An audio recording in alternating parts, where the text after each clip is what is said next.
Restons dans le département de l'Anvila, région du Sud, où 3 écoles vedettes s'illustrent par la misère servie aux écoliers. Vous l'avez compris, c'est la suite de notre série consacrée aux écoles sans infrastructure. Arnaud Gueffak, Ambroise Foguet. Cri de déshonneur. Sa première école de vie lui fait cauchemar. Des planches égarées sur quelques piquets en guerre contre des charançons et des termites, ça ressemble à une palissade de 3e âge. Nous sommes à l'école maternelle publique d'Akak et Satolo près des Bolova. Image à la première semaine de rentrée. Le malheur complémentaire ici, c'est que l'année scolaire commence en saison des pluies. Quand il pleut, je suis obligé de chercher là où les gouttes d'eau ne tombent pas. Je les regroupe, je groupe mes enfants. Nous restons là en attendant qu'il finisse de pleuvoir. La balade circonstancielle nous conduit cette fois à l'école publique de Mvila-Yevol. Ce bâtiment de l'école, devenu comme pièce témoin de l'époque antique, attend en vain ses élèves une semaine après la rentrée. Malheureusement, des 167 élèves attendus, aucun n'a encore véritablement répondu présent. Il boude peut-être la vieille bâtisse, le toit et les murs malades. Le directeur, le temps de l'attente, peut reviser ses talents de blanchisseur. Prochaine destination, l'école publique de Bom-Yevol, dans l'arrondissement des Foulan. Sacré bâtiment fait de planches, c'est l'abri de toute l'école, en cycle complet de la Silokou moyenne 2, qui se bat de façon villageoise, à rayonner de par ses résultats.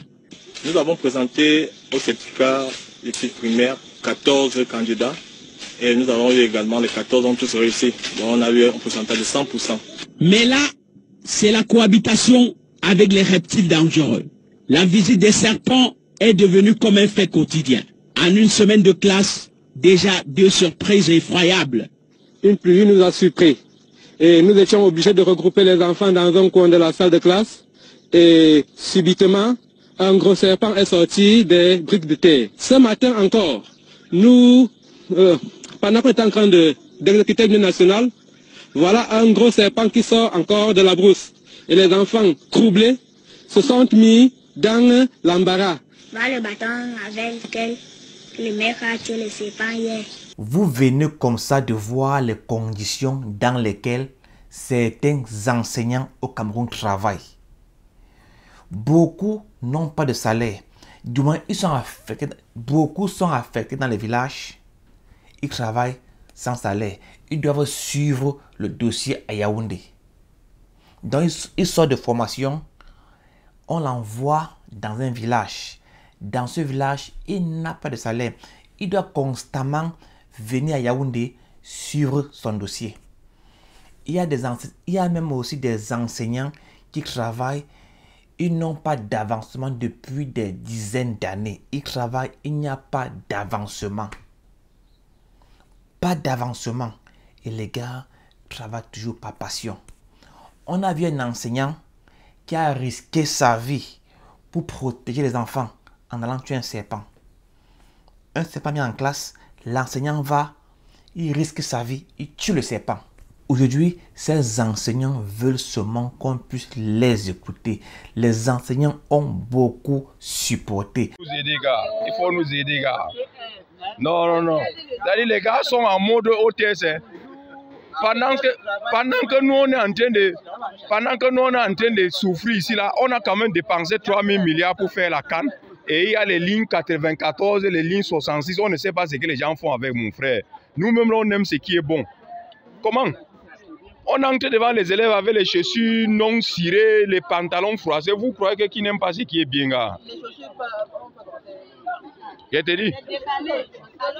Oui, ça, nous sommes au lycée de Garamboulet, mon frère. Les gens suivent l'affaire là à la lettre. Nous, on veut aussi l'argent. Mais monsieur Duang, tu es dedans, non, mon frère? Nous, on veut l'argent. C'est l'argent que nous, on veut. Hein. Nous, on veut l'argent. Je vous dis. Allez secouer la ligne 94. Non, 94 c'est beaucoup. La ligne 66 au Minfi, là, vous nous donnez notre argent. Vous là, quand vous partez dans vos missions, là, vous... Pardon, donnez notre argent, c'est tout. En lieu et place d'une grève plus ou moins attendue ce 22 février à Douala, Les mototaximens de la ville se sont plutôt mobilisés devant les services du gouverneur pour dire non à toute forme de manifestation pouvant perturber le quotidien des Camerounais en général et des Doualais en particulier. Personne n'utilisera la rue désormais pour vouloir déstabiliser le Cameroun parce qu'il nous trouvera en chemin. Ce sont également des remerciements adressés au président de la République et un bâton de commandement comme cadeau offert au chef de l'État par les mototaximens de Douala. Que ceux qui veulent utiliser la rue pour déstabiliser le Cameroun comprennent qu'aujourd'hui la rue s'est levée et est venue remettre le bâton du commandement au président de la République comme étant ici le guide et le leader de la rue. Honte à ce groupe de bensikineurs qui sont contre la grève des enseignants. Nous parlons des enseignants et non des politiciens ici là. Avec le merci adressé à la plus haute hiérarchie, ceux qui sont en bas seront contraints de faire ce que les chefs de l'État leur demandent. La forte mobilisation devant les services du gouverneur de la région du littoral ce matin vient consolider l'attachement des mototaximens aux idéaux de la nation, a martelé la foule du jour. Ce que je ne comprends pas, c'est que le gouvernement, au lieu de payer les enseignants, appelle les bensikineurs, les instrumentalise pour lutter contre les enseignants qui sont mécontents. Les bensikineurs, et il faut noter que ce n'est pas tous les bensikineurs, c'est juste un groupe de bensikineurs d'État, s'il faut le dire ainsi. Je suis bensikineur et j'apporte mon soutien aux enseignants qui réclament leurs droits. Ceux des bensikineurs qui sont allés manifester à Bounadjouk contre les enseignants ne représentent pas les bensikineurs. Eux, ils sont un groupe de bensikineurs que les autorités de Douala, utilisent pour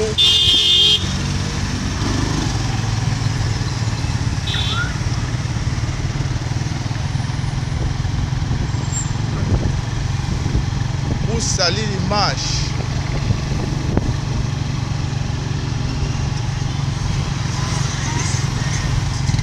des revendications fondées des enseignants. La plupart des gars aujourd'hui qui font la moto le font pas parce qu'ils aiment la moto, parce qu'ils n'ont pas d'autres options. Les gars n'ont pas pu avoir de concours parce qu'au Cameroun, pour passer un concours, il ne suffit pas d'être intelligent. Il faut seulement connaître quelqu'un. Tu peux avoir la maîtrise et échouer un concours niveau BPC. Pas parce que tu es faible, parce que tu ne connais personne. Au Cameroun, on passe un concours même avant de composer.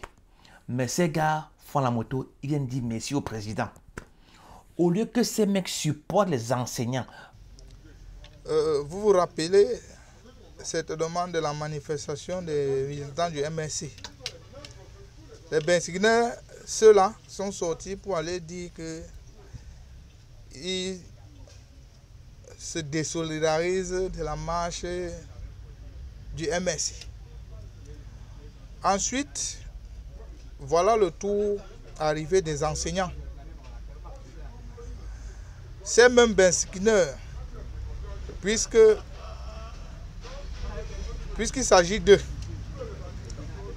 sont encore appelés par les syndicalistes, soi-disant, d'aller à Bounadjouk manifester contre les enseignants. Donc, selon ces bensikineurs, les enseignants ne devraient pas revendiquer ce qui leur est dû. Honnêtement, que quelqu'un m'explique. Selon ces mecs, les enseignants doivent supporter, travailler des dizaines d'années sans salaire. Je l'ai dit l'autre fois que ces bensikineurs-là, quand on augmente le prix du carburant, ils manifestent, ils sont dans la rue. Ils sont dans la rue. Ces gars sont juste des hypocrites. C'est juste des hypocrites. Et il faut noter que c'est seulement un groupe de bensikineurs. le syndicat des benséquineurs. Donc le gouvernement utilise le syndicat des benséquineurs pour zombifier davantage les benséquineurs. Du moins, le syndicat des benséquineurs est un outil de zombification des benséquineurs. Or, ces gars sont sur la moto pas parce qu'ils ont voulu, parce qu'ils n'ont pas eu d'autres options. Les 80% sont sur la moto parce qu'ils n'ont pas d'autres options. C'est la seule option. Et les gars préfèrent supporter les mecs qui les maintiennent sur la moto. Les gars ont fréquenté, ils ont eu des licences, des maîtrises. Parce que ces gars, on va les flatter, on va dire, ok, tu ne payes pas ci, tu ne payes pas ça, tu ne payes pas ci, tu ne payes pas cela. Ce qui est sûr, c'est que le gouvernement va toujours récupérer cet argent-là. Peut-être vous croyez que non, c'est gratuit, mais un jour, ils vont récupérer cet argent. Parce que ces mecs ne font rien pour rien. Ils ne font rien pour rien. Ils donnent avec la main gauche, ils récupèrent avec la main droite. Je vais encore poser la question à ce syndicat des benséquineurs. Comment est-ce que la manifestation des enseignants peut déstabiliser le Cameroun? Que quelqu'un me dise. Comment est-ce que la manifestation des enseignants peut déstabiliser le Cameroun? Ce sont les enseignants. Ce sont les enseignants. Nous devons les soutenir. Passez une bonne journée. Bye bye.